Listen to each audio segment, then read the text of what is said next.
Hello, Jamie here from Inky&Scrappy, sharing with you today a altered Lawn Fawn character card featuring some older Lawn Fawn sets. I'm using Lawn Fawn's Screen Time Stamp Set. I'm bringing in the little bat pieces from the Booya Stamp Set and the Bicycle Built for You. I'm just going to stamp partials on all of those images for the most part. Needed some guidance when it comes to altering my images. I can draw, it just takes me a super long time, and so using stamped images helps me to keep my size or my sizing to scale, and it saves me a little bit of time because it takes forever if I draw by hand. So this way I can, alter and go from there. So because I knew I was going to alter these, I kind of knew in my mind what I wanted. And so I'm just going to take all of the stamps out that I'd planned on using and what I was thinking was going to work, and I'm going to lay them and kind of figure out how they're going to be altered and to work on my finished card. Now, I've been planning this one in my head for probably 3 or 4 days. So I mostly had in mind what I wanted, where I was going with it, what I wanted it to look like. I did have to do a lot of research on this one. I had no clue who Nightwing was. So if you are in the same boat as me and don't know who Nightwing is, it is actually Robin from Batman and Robin when he's older. So that was kind of, how I ended up doing a bunch of research. Yes, my oldest was like, Mom, it's Robin from Batman and Robin, just when he's older. Okay. He wasn't a big Batman fan. He's more Spider-Man. So I did some research, figured out what I needed, and, altered the stamps from there. So I did use a few different, once I had my main images kind of figured out, I definitely, knew what I wanted from there and stamped selectively. So to selectively stamp, sometimes I'm really good about just touching it on the edge there, and sometimes, to erase an arm here and there, I just go in with my Lawn Fawn stamp chamois and kind of selectively erase lines off of my stamp. And then I can go in with a pencil and kind of sketch what I'm thinking for, needing to add on to the lines. So I knew Batman's mask goes down below his eyes, so I needed to extend that mask and not stamp his eyes. So, selectively inking and stamping and such. And so the little boy from Bicycle Built for You, I really wanted his arms to be stretched out because I want him to fly from one building to the next. At least that's, the card in my head. So I knew what I wanted, and so, of course, I had to modify that one quite a bit to get it to do what I wanted it to do. But in the end, I think he turned out pretty cute.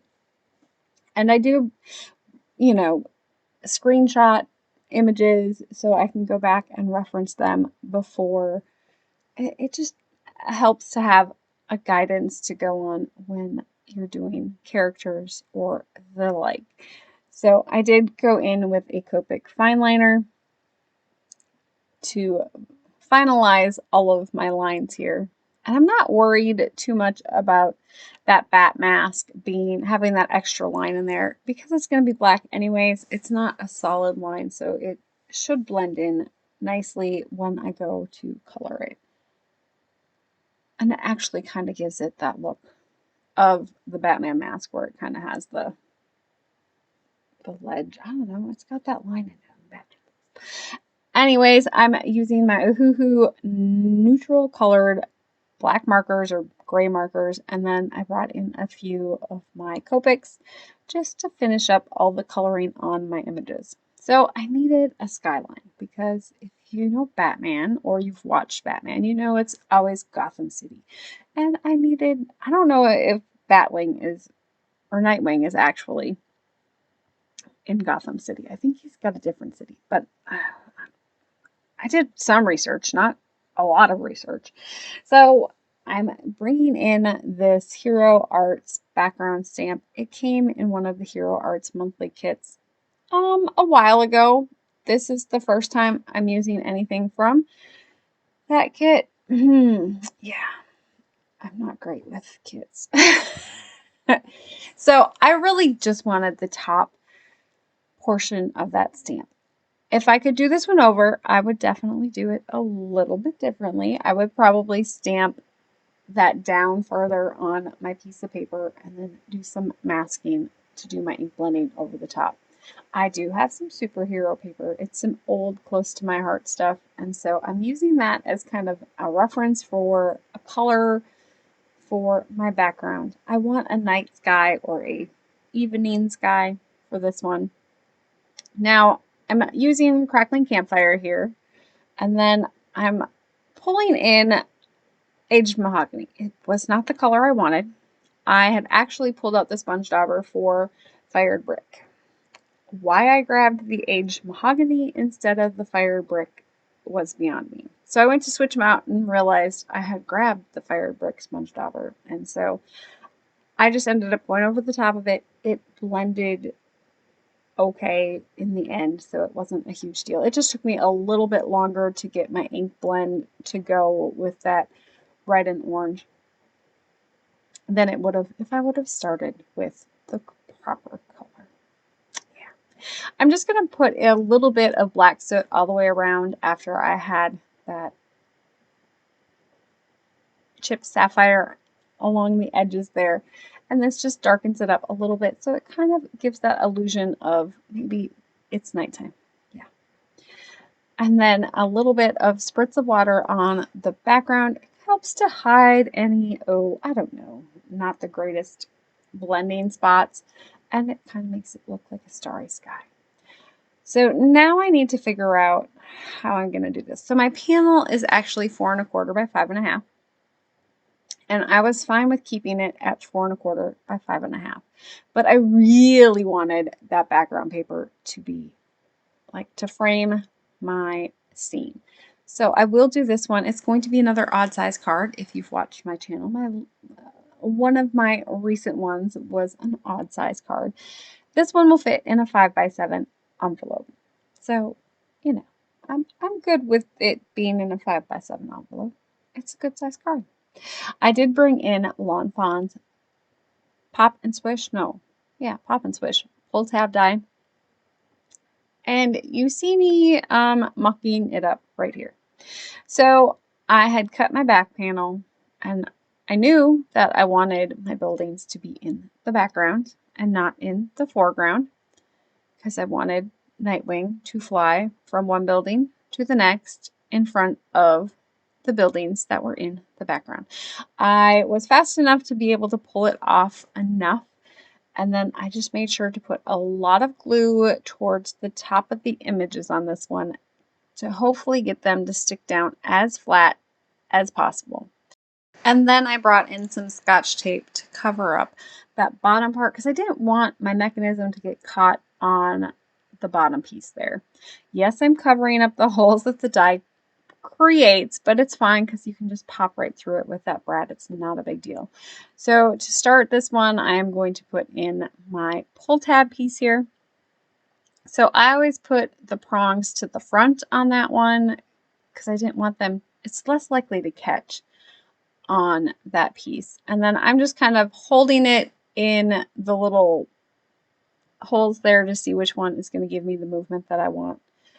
And so I'm taking it from the second one from the end there. And then I will pop that one in. And now I need to get my foreground figured out. Now I do realize that my buildings are going to kind of show the white layer there. So I need to, you know, finish coloring these in quick or just cover them up. I don't really think you're going to see a whole lot of them in the end one. I mean, they're there, but it's not a huge deal. A lot of that will get covered up anyways. And then I wanted to add a little bit more because my background, my inky sky, and all the other things, I wanted some texture and some character on my gray cardstock. I wanted it to look a little sooty, a little dirty, not so clean. And then I'm going to add a lighter gray piece on the top of that to kind of give the illusion of the ledge in the building or of a building. And then I'm going to bring in some other gray pieces here because I need buildings for Nightwing to swing from one to the other. I'm just trying to decide if I want this one to be in the foreground or the background.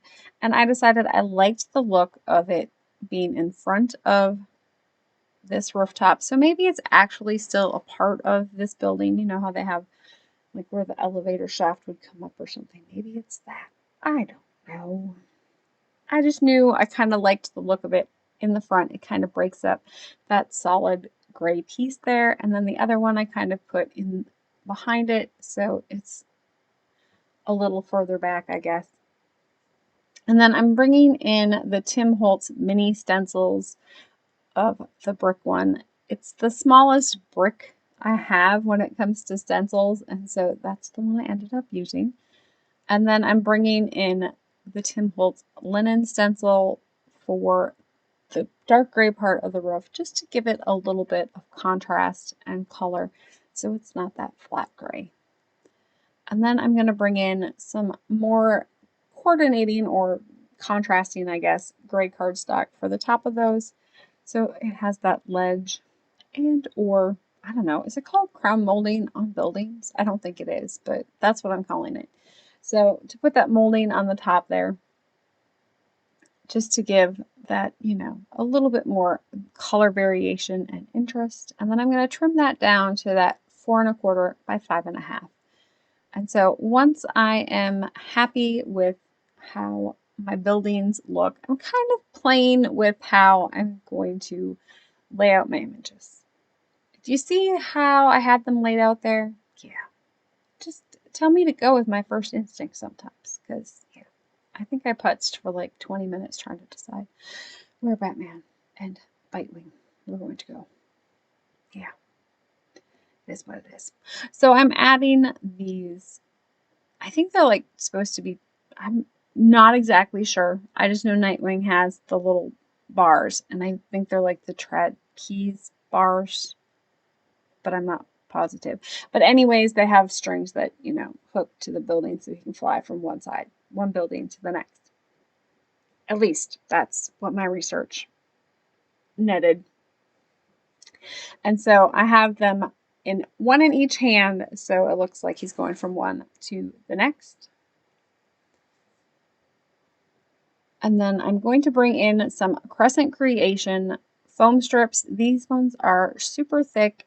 So if you're doing shakers, they work really good for shakers. You don't have to double up your adhesive. So it's like a double thickness adhesive. I wanted to go big on my adhesive here because I was kind of hoping he would maybe hide behind one of the buildings, but it didn't end up working that way just because with my string it would get caught and it just didn't work as well. So I did bring in some silver twine for this one. It was in my original, in my head design. I didn't know if it was going to transfer onto paper like it did in my head. It actually worked really well. I was happy with how it turned out. It, you know, it's not as smooth and as, you know, like I wish it would have been taut, but I can't get everything I want in life for some odd reason. So I'm going to tuck the one side back behind the foam and glue. And then you will see, I would love it to be taut, but I need it to be loose enough that I can get that bow. So if you've watched, I think it was my platform pop-up with the balloon going across the sky with this interactive die. And so I knew that I was going to have a little bit of wiggle room there, you know, because you're going to have that natural bow or you're going to have that bow, and I need it to kind of go smoothly between that. So I am going to pop him on here and check out and see if I can get him to go how I want him to go. I did end up, because it was still longer, it got caught on the string once or twice, but for the most part it was doing what I wanted it to do. He didn't look like he was falling. He looked like he was flying through the sky.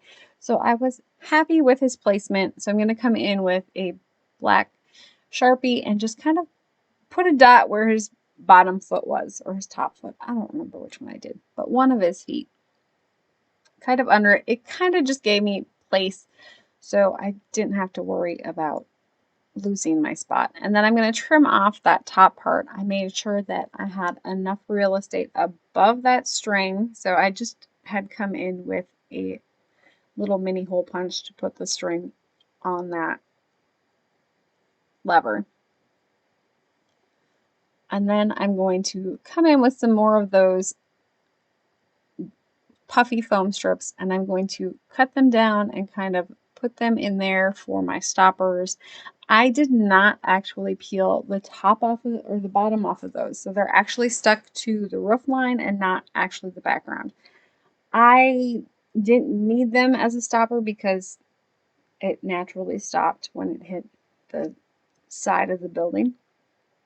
And so I didn't want to risk like having some goop from those stopping it up, but it adds some extra support there. And then for my background piece, I wanted it popped up so you can actually, I didn't do the other little notch on this one because I knew I was going to put it on a bigger piece of paper.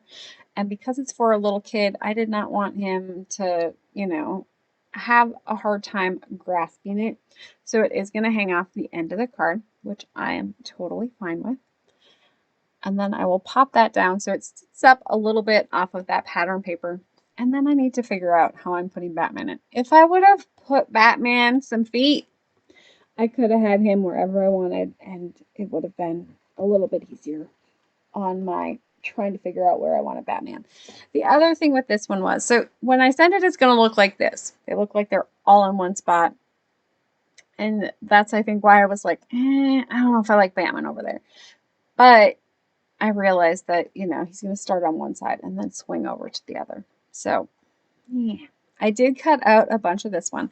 I found Batling's, one of his most favorite sayings is, "You'll never know if you can fly unless you, unless you take the risk of falling." So for the front, I just want that, "You'll never know if you can fly." And so I could not find any of those words in my stash of many lawn fawn images, or I just didn't take the 3 hours to look through them all.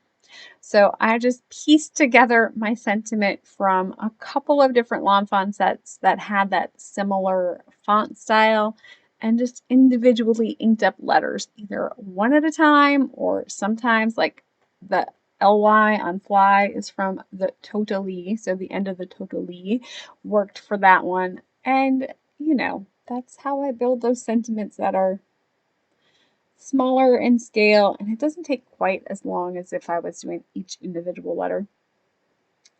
But I found all the letters that I needed, I think within like 2 or 3 sets, so it wasn't too horribly bad.